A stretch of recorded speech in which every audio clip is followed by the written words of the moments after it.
ओम नमः शिवाय गुरवे सच्चिदानंदमूर्तये निष्प्रपंचाय शांताय निरालंबाय तेजसे। हरिओम प्रभु जी। आज के इस प्रश्न परिषद में आप सबका स्वागत है। आज का प्रश्न गोंडल से सोनल जी का है। उन्होंने पूछा है, अहिंसा और अपरिग्रह से हम अयोग्य कर्म से बच सकते हैं जो हमारी लक्ष्य प्राप्ति में बड़े सहायक है।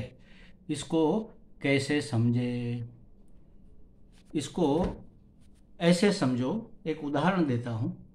जैसे समझो कि आपने एक दर्पण लिया और अच्छा वाला लिया, बेल्जियम ग्लास सबसे अच्छा माना जाता है। वैसे बेल्जियम ग्लास का आपने एक बहुत अच्छा बड़ा सा दर्पण लिया। अब उसमें आपको अपना चेहरा इतना साफ दिखाई दे रहा है, इतना साफ, जैसे लाइव बिल्कुल सही सही में आप सामने खड़े हो ऐसा।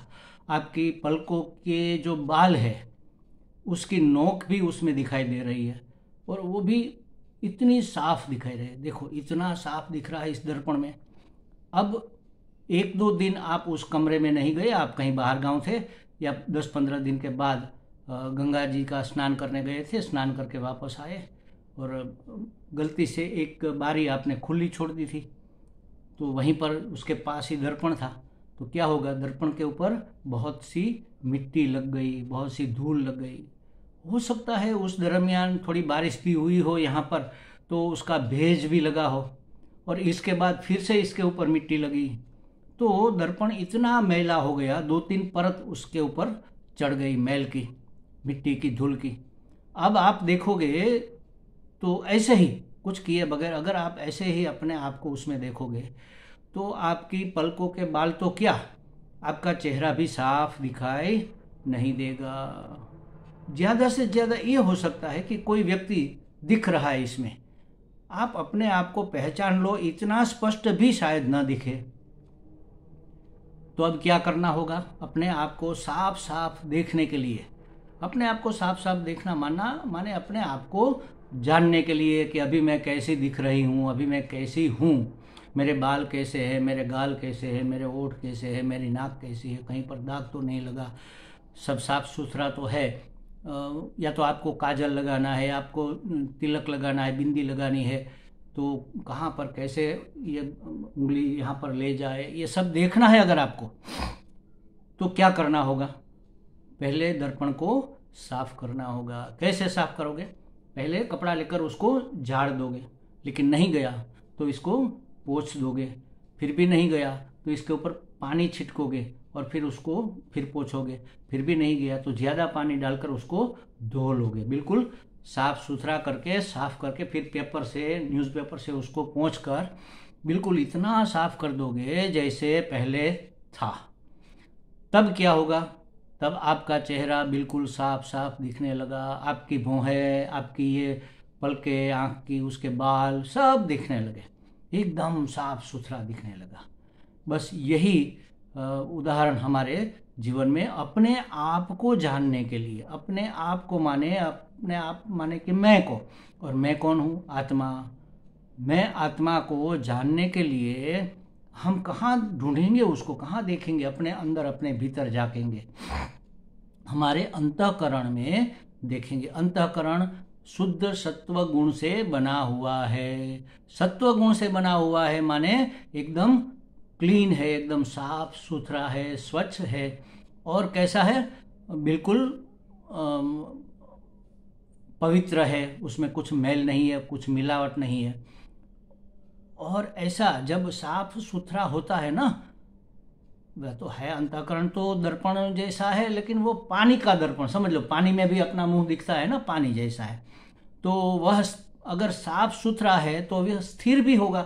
अंतःकरण को विचलित करने वाला, उसको चंचल करने वाला कौन सा तत्व है भाई? अंतःकरण में जब कामना पैदा होती है तब वह चंचल हो जाता है।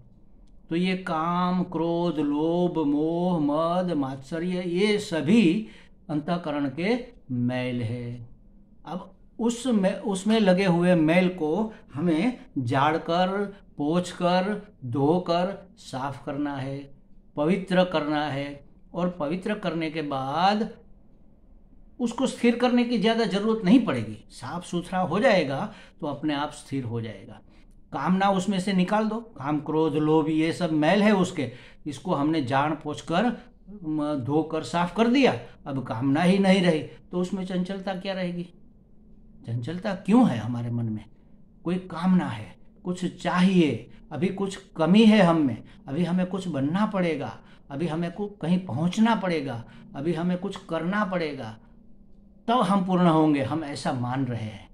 तो इसलिए ये सब करने के लिए कामना पैदा होती है, और कामना से कर्म पैदा होते हैं, और कर्म तो स्थिर तो नहीं हो सकते ना, वो तो क्रिया का नाम है, मतलब कुछ होने का नाम है। तो चंचलता कामना से पैदा होती है। तो काम क्रोध लोभ निकल गया तो मन की चंचलता भी निकल गई। तो स्थिर, शुद्ध और पवित्र मन में हम अपनी छवि साफ साफ देख सकेंगे। जैसे दर्पण आपने पहले साफ किया, थोड़ा बहुत साफ हुआ तो आपका चेहरा दिखा तो सही, लेकिन बिल्कुल साफ साफ नहीं दिखा। फिर एक बार आपने जरा पोंछ लिया तो थोड़ा और साफ दिखा, लेकिन जब पानी से धोकर न्यूज़पेपर से घिसकर साफ कर दिया तब बिल्कुल साफ दिखा।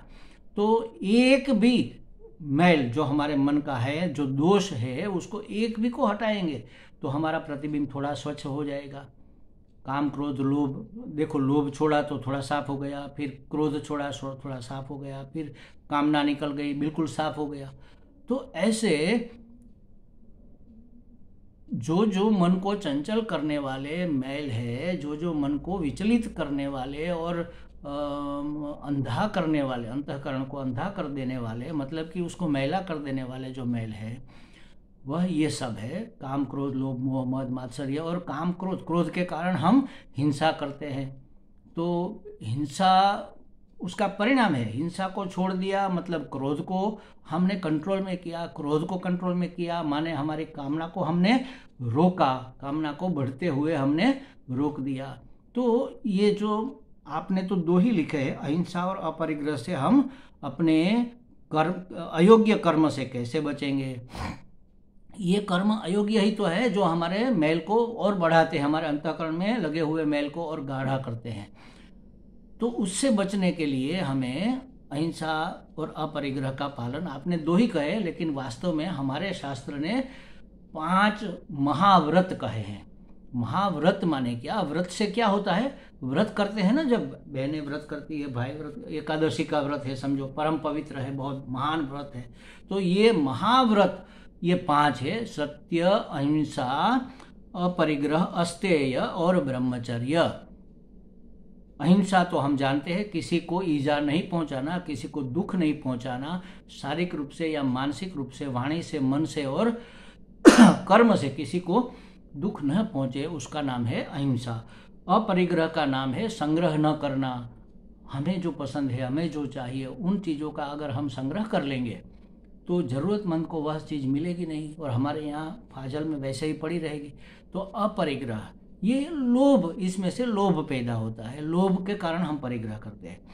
और सत्य और अस्तेय, अस्तेय माने अचौर्य, चोरी न करना। चोरी न करना माने अपने हिस्से का ही लेना, अपने हिस्से का जो नहीं है, जो हमारी मेहनत का नहीं है, जो हमारे हिस्से का नहीं है, उसकी ओर हमारी नज़र भी न जाए कि ये हमें चाहिए, ये हमें मिल जाता तो कितना अच्छा होता, ये भी नहीं, उसको कहेंगे अचौर्य, उसी का नाम है अस्तेय। और ब्रह्मचर्य, ब्रह्म में, परमात्मा में सतत अपना अपनी चर्या, अपना घूमना फिरना, उठना बैठना, खाना पीना, सोना, सब उसी में होना चाहिए, उसी का नाम है ब्रह्मचर्य।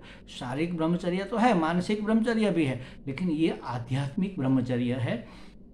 ब्रह्म में अपना आचरण होना चाहिए, अपने आचरण में ब्रह्म ही होना चाहिए। हर सोच में, हर भाव में, हर वाक्य में, हर बर्तन में ब्रह्म से हम अलग न हो जाए, ब्रह्म से हम बिछड़ न जाए, उसको केंद्र में रखकर उसी में घूमते रहे, इसी का नाम है ब्रह्मचर्य।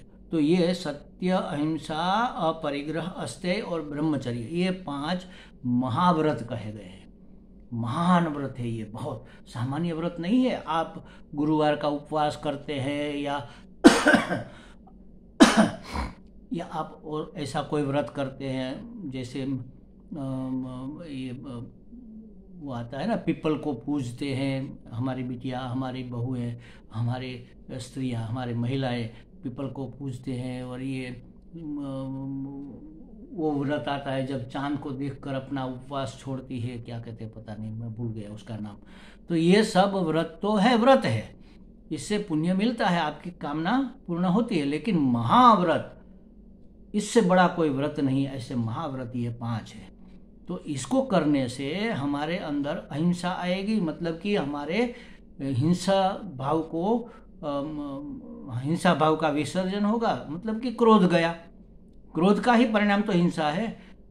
काम गया, माने कि ब्रह्मचर्य हो गया और अस्तेय हो गया, कोई कामना ही नहीं है तो चोरी क्यों करेंगे भाई, तो ये ऐसे अपरिग्रह क्यों करेंगे, अगर कोई कामना ही नहीं है तो झूठ क्यों बोलेंगे, अगर कोई कुछ चाहिए ही नहीं, कोई कामना ही नहीं है तो झूठ का सहारा क्यों लेंगे। तो ये कामना को निवृत्त करने के लिए काम में से ही क्रोध में से ही लोभ, फिर लोभ, मोह, मद, मात्सर्य, दंभ, ये सब उसके बेटे बेटियां हैं, उसका परिवार है। तो कामना मूल से निर्मूल करने के लिए अगर ये सब निकल गए अंतःकरण से, अंतःकरण स्वच्छ हो गया, तो फिर हमारा लक्ष्य प्राप्ति में क्या बाधक रहा। ये सब सहायक है लक्ष्य प्राप्ति। लक्ष्य क्या है हमारा? अपने आप को जानना, अपने आप को पहचानना, जानना और मानना भी। अपने आप को पहचानने के लिए, अपने आप को देखने के लिए पहले तो उसके ऊपर जो मैल चढ़ा हुआ है, जहाँ हमें इसको ढूंढना है, जहाँ हमें इसको देखना है, गुहायाम, ये गुफा में, अंधेरी गुफा में पड़ा हुआ है, तो उसको प्रज्वलित करना है ज्ञान के दीपक जलाकर। और ज्ञान के दीपक जलाने के बाद भी अगर उसमें जाले लगे हुए हैं, कहीं गुफा में तो वो स्पाइडर के जाले लगे होते हैं, तो उसको फिर निकालना पड़ेगा। ये सब साफ सुफ करके फिर दीपक जलाओगे तो फिर आपको अच्छा सा उजाला मिलेगा और वहाँ जो है रखा हुआ है वह दिख जाएगा। पानी में, जल में अगर कचरा मैल पड़ा है तो उसको छान कर, उसको फिटकरी डालकर साफ करना पड़ेगा। साफ होने के बाद फिर जल में जो कुछ भी अंदर रहा हुआ होगा वह दिख जाएगा, आपका प्रतिबिंब भी दिख जाएगा। तो इतना शुद्ध, इतना शांत और इतना पवित्र अंतःकरण करने के लिए हमें इन 5 महाव्रतों का सहारा लेना ही पड़ता है। ये हमारा स्वभाव है वास्तव में। तो ये तो कामना के कारण ये सब आगंतुक आतंकवादी हमारे अंदर घुसपैठे हैं। वास्तव में हमारा स्वरूप ही अहिंसा है, हमारा स्वरूप ही सत्य है, हमारा स्वरूप ही अपरिग्रह है, ये हमारा स्वरूप ही ब्रह्मचर्य है, ब्रह्म ही, हम स्वयं ब्रह्म है।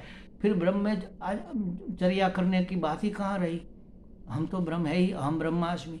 तो ये सब हमें अपनी पहचान करने के लिए, अपने आप को जानने के लिए, अपने लक्ष्य की प्राप्ति में बड़े सहायक है। बहुत अच्छा प्रश्न आपने पूछा। अंतःकरण शुद्धि, चित्त शुद्धि कह लो, अंतःकरण शुद्धि कह लो, मनस शुद्धि कह लो, यही साधना है महाराज। और क्या साधना है? आप स्वयं ब्रह्म हो, आपको कहाँ कुछ करना धरना है, कहाँ कुछ जाना है, कहाँ कुछ जाकर प्राप्त करना है, कुछ नहीं। आप जहाँ हो, जैसे हो, जो भी हो, स्वयं परमात्मा हो, स्वयं ब्रह्म हो। ऐसे, हाँ, ऐसे के ऐसे ही आप परमात्मा हो, बस ये जान लो। फिर जो होना है होता रहेगा अपने आप, जो प्रारब्ध में है, जो ईश्वर की योजना है वो होता रहेगा। आप देखते रहो, जानते रहो कि आपसे ये सब हो रहा है। आप अलग है और आपका जो नाम रूप है वह अलग है। नाम रूप जिसको जो करना है करता रहे, नौकरी करनी है करता रहे, टीचिंग करना है करता रहे, किचन में रसोई पकानी है पकाता रहे, अपने परिवार की, समाज की सेवा करनी है करता रहे। आप जानते रहो, देखते रहो बस। तो अपने आप को जानना ही हमारा परम लक्ष्य है।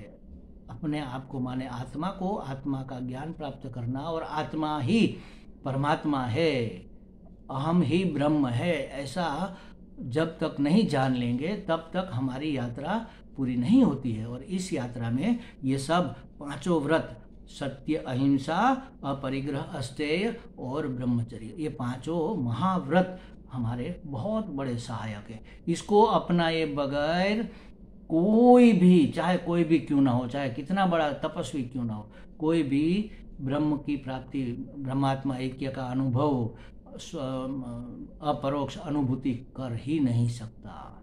तो ये बहुत बड़े सहायक है, ये हमारे स्वरूप की ओर हमें ले जाते हैं।